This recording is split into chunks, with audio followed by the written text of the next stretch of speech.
আল্লাহ নবী আর একজন সাহাবী হযরতে খাব্বাব রাদিয়াল্লাহু তাআলা তিনি আমার নবী পাকের ইসলামের প্রথম দিকে সাথী ছিলেন। আল্লাহ নবী যখন প্রথম দিনের প্রচারটা করে, পৃথিবীর জমিনে যখন রাহাজানিতে ভরে যায়, অন্যায় ভরে যায়, জুলুম ভরে যায়, মা বাপের উপরে অত্যাচার ভরে যায়, নারীগুলোকে জন্তু দাফন করে দেওয়া ভরে যায়, এই পৃথিবী ধ্বংসের দিকে যখন চলে যেতে লেগেছে, আল্লাহ এই ধ্বংস পৃথিবীকে বাঁচাবার জন্যে আমার দয়া নবীকে দুনিয়া জমিনে পাঠিয়েছিলেন। ওই সময় দুনিয়া জমিনে এসে আল্লাহ নবী যে দাওয়াতটা দিয়েছিলেন, প্রথম দিকে শুরুতে হযরতে খাব্বাব রাদিয়াল্লাহু তাআলা আমার নবীকে নবী বলে, আল্লাহকে আল্লাহ বলে, ইনসাফের দিকে, ইনসানিয়াতের দিকে, মানবতার দিকে, মুসলিমের দিকে, গরিবের দিকে, এতিমের দিকে, বিধবার দিকে, এক কথায় শান্তির ধর্ম ইসলামের দিকে চলে আসে। ওই সময় আবু জিল উতবা সাইবারা আমার রাসূলুল্লাহর সাহাবীটাকে জোর করে ধরে নিয়ে গিয়ে কি জুলুম করেছিল শুনলে অবাক হয়ে যাবে। আল্লাহ নবী সাহাবীটাকে আগুন তৈরি করেছে, কাঠ দিয়ে আগুন জ্বালিয়ে দিয়ে ওই আগুনের উপরে বসিয়ে দিয়েছে, কোমরের গোশত গুলো আগুনে পুড়তে লেগেছে। এ যুবক রে শোনো শোনো শোনো, ওই পরীক্ষা আল্লাহ তোমাকে আমাকে নাইনে যে পরীক্ষা সাহাবাদের নিয়েছে, এই কোমরের আগুন গোশতটা আগুনে পুড়তে পুড়তে গোশত থেকে দেখবেন পানি রস বাহির হয়, ওই রস পানিতে আগুনটা বন্ধ হয়ে যায়, আবার আগুন ধরানো হয়, আবার হযরতে খাব্বাব হুজুরকে বসানো হয়, আবার আগুন বন্ধ হয়ে যায়, আবার বসানো হয়। এইভাবে কোমরের গোশতখানা পুড়ে হাড় গুলো পুড়তে লেগেছে। ঠিক এমনই সময় এত কষ্ট দেওয়ার পরও আল্লাহ নবী সাহাবী হযরতে খাব্বাব এত কষ্ট সহ্য করেছে, তথাপিও সভ্যতা, ইনসাফ, ইনসানিয়াত, এই মানবতা কল্যাণের ধর্ম, আমার আল্লাহ ও নবীর পছন্দনীয় রাস্তা, এই রাস্তাকে আল্লাহ নবী সাহাবীরা ছেড়ে দেয়নি। আবু বকর, ওমর, হুজুর আপনাদের তিনজনকে দাওয়াত দিচ্ছি, কেন খানাটা সামান্য 1500 জনকে দেবে কি করে? এই সাহাবী বললেন তিনজনকে দাওয়াত দিচ্ছি, হুজুর আপনাদের দাওয়াত কবুল করুন। আল্লাহ নবী আলহামদুলিল্লাহ দাওয়াত কবুল করলো। সাহাবী ঘরের দিকে আবার রওনা দিয়েছে, কেননা দিন দুনিয়ার বাদশাহ, মেহমানদারি করতে হবে, তাই স্ত্রীর কাজে সহযোগিতা করবে বলে স্বামী ঘরের দিকে রওনা দিয়েছে।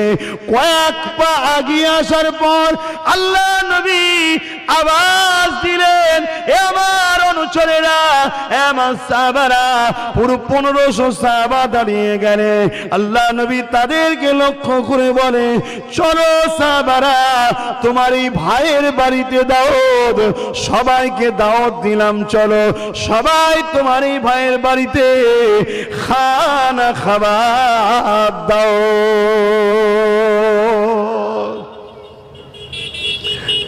সাহাবী শুধু একবার ঘুরে দেখলেন, নবী পুরো টোটাল সাহাবীকে দাওয়াত দিচ্ছে, সাহাবাদেরকে খানা যা আছে, তিনজনকে দাওয়াত দিয়েছে, উনি আছে 4 জন, বাড়িতে 2 বাচ্চা আছে, 5-6 জন, স্ত্রী 7 জন, তাহলে অল্প খাবার, এজন্য 3 জনকে বলেছে। আর নবী দাওয়াত দিল কজনকে?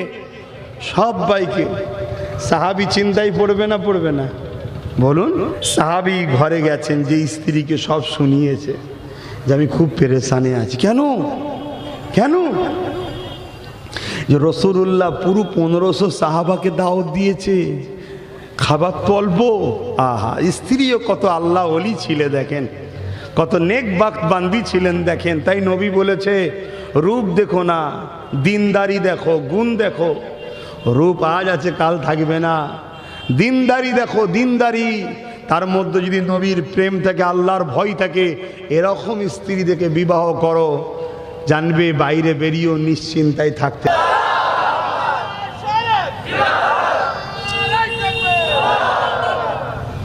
এইগুলো আল্লাহ আমাদের জন্য মডেল হিসাবে রেখেছে।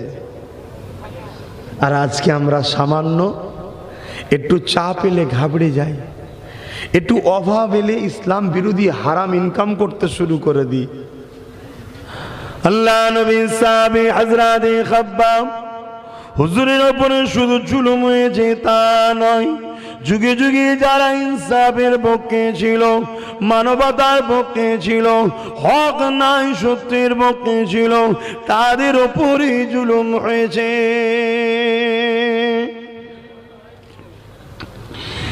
এ নওজওয়ানেরা, আল্লাহ নবী নূর নবী দয়াল নবী যখন ১৫০০ বছর আগে ধ্বংস পৃথিবীকে বাঁচাবার জন্যে, ইনসাফ ইনসানিয়াত প্রতিষ্ঠিত করার জন্যে, এতিমদের ঘরে সাহারা দিবার জন্যে, বিধবা সম্মান মর্যাদা ফিরিয়ে দিবার জন্যে আল্লাহ নবী যখন মক্কা জমিনেতে ন্যায়ের পক্ষে দাওয়াত দিতে লাগলে, অন্যায়কারী আবু জেহেল উতবা সাইবা আমার রাসূলুল্লাহকে অনেক জুলুম করেছে, এত জুলুম করেছে।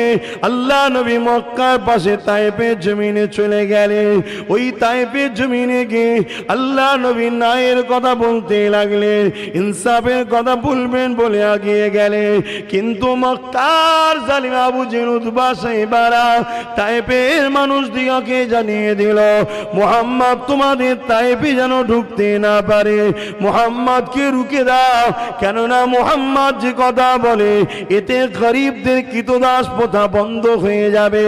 গরিবদের ওপরে যে আমরা গোলামি বেলটা পড়িয়েছি, ওই বেলটা গরিবের গলা থেকে মুহাম্মদ খুলে দিতে চায়। আমরা যে মানুষগুলোকে আমাদের দাসী বানিয়ে রেখেছি, আমাদের হুকুমের গোলাম বানিয়ে রেখেছি, আমরা মানুষের দ্বারা সমাজের বুকে ফিতনা ফাসাদ তৈরি করে আমরা নিজেরা ক্ষমতার আসনে বসে রয়েছি। মুহাম্মদ যদি দাওয়াত প্রচার করতে পারে এইগুলো তাহলে বন্ধ হয়ে যাবে। কেন মুহাম্মদ রাসূল দুনিয়ার মানুষকে বলে, খবরদার আল্লাহর সৃষ্টির উপরে জুলুম করো না, উপরন্তু কোনো অসহায় যদি আল্লাহর সৃষ্টি দেখো তাকে সাহায্য করো, কোনো এতিম যদি দেখো তাকে খানা খাওয়া, কোনো এতিম যদি দেখো তার পরনার কাপড় দাও, কোনো এতিম যদি দেখো তার পিপাসা মিটাও। আমি রাসূলুল্লাহ জানিয়ে দিলাম যে এতিমের মাথায় হাত বুলাবে সে আমি রাসূলুল্লাহ আমার মাথায় হাত বুলালো, যে এতিমকে খানা খাওয়ালো আল্লাহ তাকে জান্নাতের খানা খাওয়াবে, যে এতিমের পিপাসা মিটাবে ময়দানে মাশরে। নারীদেরকে স্বাধীনভাবে বাঁচার ব্যবস্থা করে দিতে হবে, এই গুণের নামই তো ইসলাম। কথা বুঝছেন না? বোঝেন? সে হুজুর সেজে করুক আর লিডার সেজে করুক, এই কাজগুলো করার নামই তো ইসলাম। আহা, করবেন না আমার ভাইরা?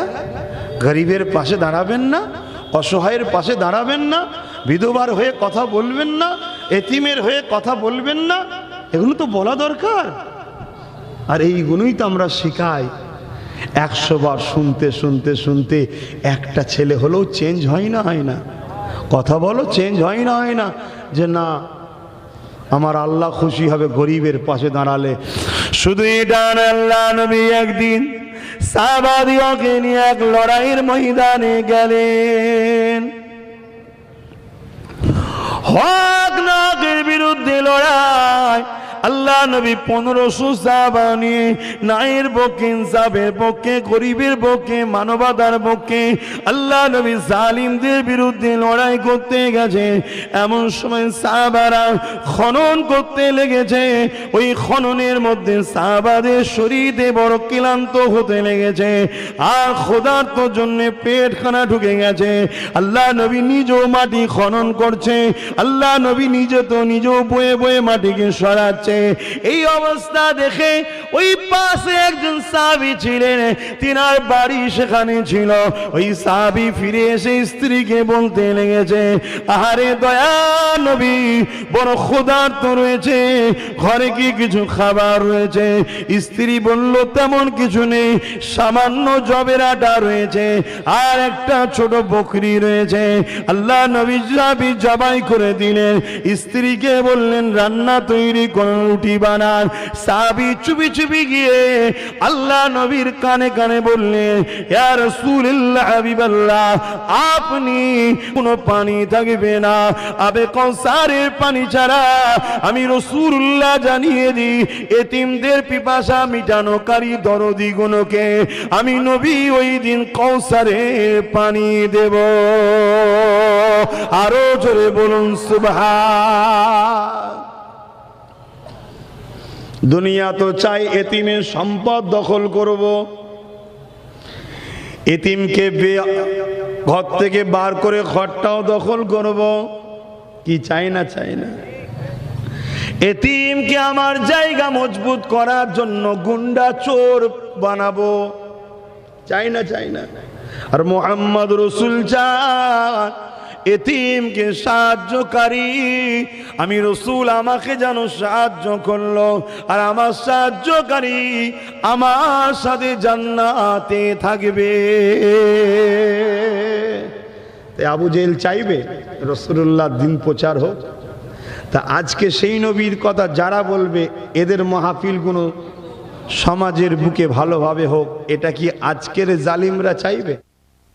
হক কথা বলতে হবে, নাই কথা বলতে হবে, গরিবের হয়ে বলতে হবে, এতিমের হয়ে বলতে হবে, বিধবার হয়ে বলতে হবে, মজলুমের পাশে দাঁড়াতে হবে। এটা আমাদের ইমানি দায়িত্ব, এ কাজ আমাদেরকে করতে হবে। এটাই তো ইসলাম। ইসলাম কি? এই কাজগুলো করার নামই তো ইসলাম। যার পেটে ভাত নেই তাকে ভাত দাও, যার পরনায় কাপড় নেই কাপড় দাও। কথা বুঝছেন না? নিজের গাঁট থেকে হোক বা একত্রিত হয়ে হোক বা কোনো জায়গায় পৌঁছে গেলে দিতে পারবে হোক, সেই জায়গায় গিয়েও হোক, অসহায় সাথ দিতে হবে। সমাজকে শান্তি প্রতিষ্ঠিত করতে হবে, জুলুমকে খতম করতে হবে, লুট বন্ধ করতে হবে, চুরি বন্ধ করতে হবে, জেনা বন্ধ করতে হবে, খুন বন্ধ করতে হবে, নারী ইফটিজিং বন্ধ করতে হবে। নারীর উপরে যে অত্যাচার হচ্ছে সে বোনের জন্যে হোক আর চরিত্রহীন যুবকদের দ্বারা হোক, এই উভয়কে বন্ধ করে